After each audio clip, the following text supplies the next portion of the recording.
Mapagpalang araw sa lahat. For today's video, ang re-review po natin, ito po PCX na matte black. Ito po yung bago pong labas na kulay ng PCX.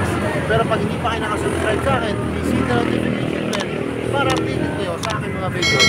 Tara mga guys, simulan natin itong review. So mga guys, ito po yung bago ng PCX. Ano po siya? Matte black. Yan. Mga guys, ang kulay nito kasi dati, meron siyang matte red, tapos yung glossy na black, tapos yung pearl white. Pero ito, bagong-bago rin po ito. Ito po yung matte black. So yun, simulan natin itong review. Tingnan natin itong gulong. Ang gulong po nito ay 110 by 70 pa rin po. 14 po ang sukat. Tapos ito po yung kanyang disc brake mga guys. Bilog po. Tapos may ano po, yung sensor po. Yan. Tapos ito po yung kanyang brake caliper. Yan, matte black po. Pati yung kanyang front shock, matte black pa rin po mga guys. Tapos ABS na to. Tapos yung kanyang headlight, yan, LED po. Pati po yung kanyang magkabilang signal light. Yan, LED na rin po yan mga guys. Tapos ito po yung kanyang likod na gulong. Mga guys, ang tatak po nito ay IRC ah. Tapos ang likod na gulong po nito, ang sukat naman po ay 130 by 70. 13 din po mga guys. Tapos ito po yung kanyang bags oh. Ganda po ng bags siya. Yan, kulay bronze po. Tapos yun, may ano po nakalagay na Honda. Yan. Tapos wala po siyang kickstart. Tapos ito pa rin po yung ano, tapakan ng angkasan. Ganda pa rin po. Tapos meron po siya itong emblem ng PCX 160. Kulay gold po. Yan. Tapos ito po yung kanyang grab bar. Yan, matte black po. Ganda po. Mga guys, ang ganda nito, all po siya na matte black. Wala po siyang ibang kulay. Yan. Tapos ito po yung kanyang upuan. Ganda rin po ang design. So, parang ano na po siya, parang customized na po. Tapos yung likod po, gray yung sa backlight, kulay gray. Tapos yung sa driver po, ano po siya, black po. Yan. Tapos may gray pa po dito konti. Tapos mga guys, ito po yung kanyang manubela. Lambot po. Lambot po ng hand grip. Tapos ito po yung mga function. Yan.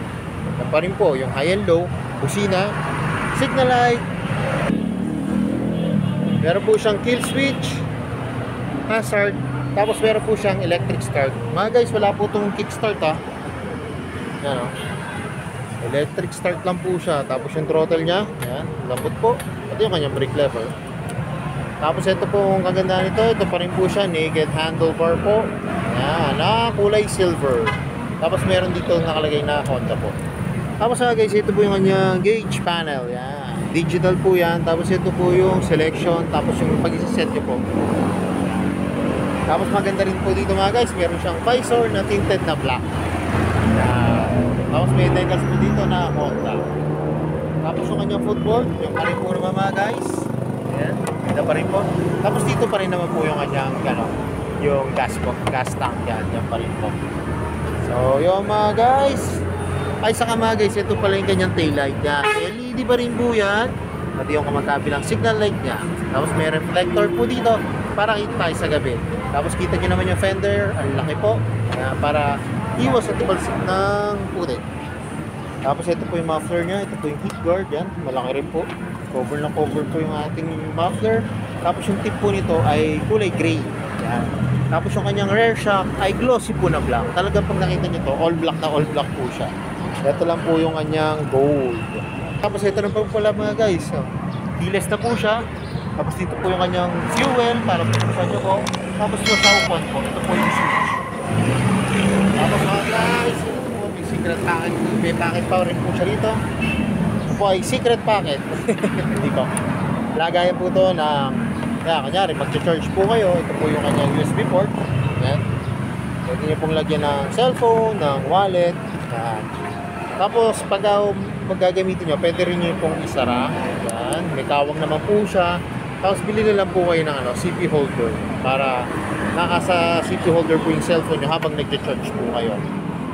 So yung mga guys, alam ko mga guys, ito na yung inaabangan nyo. At inaabangan ko rin, masasakang ko na itong PCX na matte black. Tara, tignan nyo ako mga guys, pag nakasakay na ako sa motor.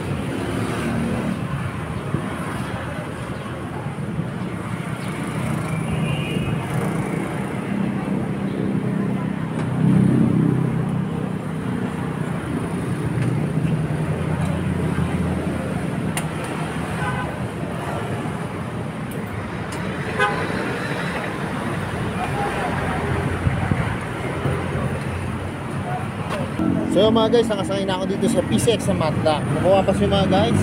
Okay siya. Hindi siya gaanong mataas mga guys. Pwede dito sa hindi gaanong katangkar na rider. Tapos yung mga iba mga guys, napapansin ang ginagawa po nila. Binabawasan po nila yung yung pinapababa po nila. It's either na magpapanipis kayo ng gulong o kaya ibababa nyo po itong kanyang front shock o kaya nagpapalit po sila ng rear shock. Yan.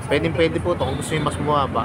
Pero kanina para sa akin po, kasi ang height ko lang po nasa 5'5" na po, goods na po sa akin yung taas niya. Saka yung unit po napaka hindi po siya gaanong mabigat, kaya madali po siyang i-drive mga guys.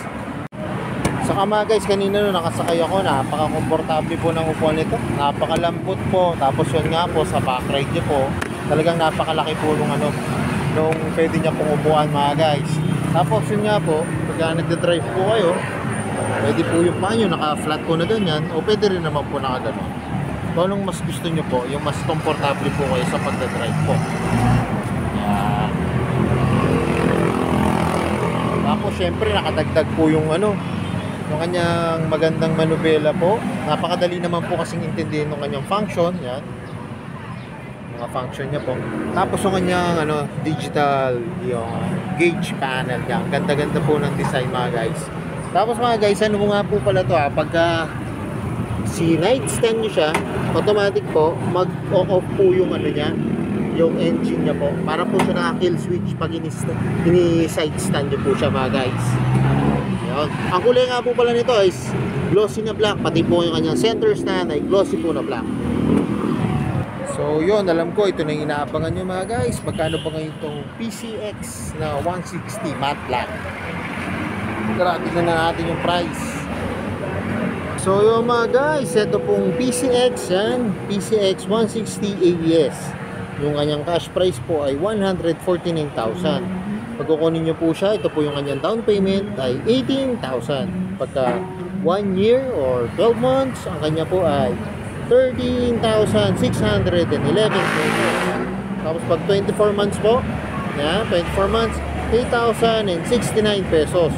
Pagka naman po 3 years or 36 months, 6,222 pesos. Kaya mga guys, kung naghahanap po kayo ng PCX na bagong kulay, ito po, baka magustuhan nyo po to, kulay matte black po siya. Yan.